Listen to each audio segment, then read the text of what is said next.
আমার আব্বা খুব ভালো করেই বলতেন আমাদেরকে যে গোলাম আজমকে বিশ্বাস করবেন। সুতরাং আপনি কোন অবস্থাতে বাংলাদেশের কোন ব্যাপারে একটি কথা বলবেন না, তাহলে এমন সব তথ্য আছে, এমন ফাঁস করব মুখ দেখাতে পারবেন না। বিশ্বাস করেন তো?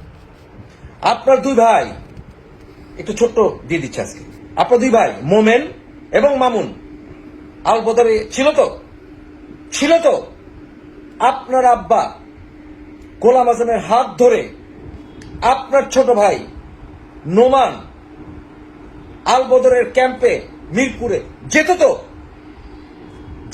তো কিপ ইউর মাউথ শাট।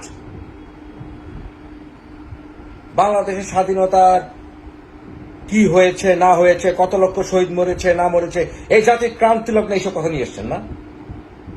আপনার আব্বা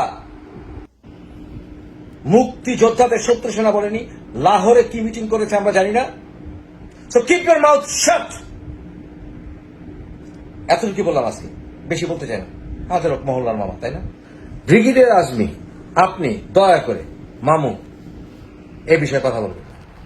কোন বিষয়ে কথা বলবেন না? সরকার কিরকম চলবে ভবিষ্যতে, জাস্ট কিপ ইউর মাউথ শাট। কারণ কি?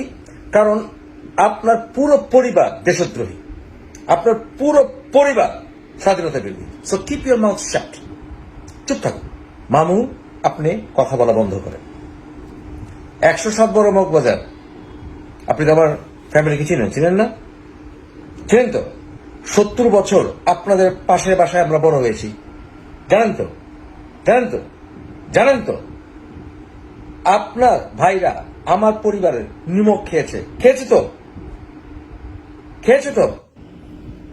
মাহমুদুর রহমানের কাছে, অর্থাৎ আমার সেজ মামার কাছে হাই স্পিড গ্রুপে আপনার ভাই মোমেন চাকরি করেছে তো। আপনাকে আমরা খুব ভালোভাবে চিনি, আপনার আব্বাকেও চিনি খুব ভালোভাবে। আপনার আব্বা আমাদের পরিবারে 107 বড় মগবাজারে মিনিমাম 1000 বার এসছেন তো। সো কিপ ইউর মাউথ শাট। আমার আব্বা খুব ভালো করেই বলতেন আমাদেরকে যে গোলাম আজমকে বিশ্বাস করুন।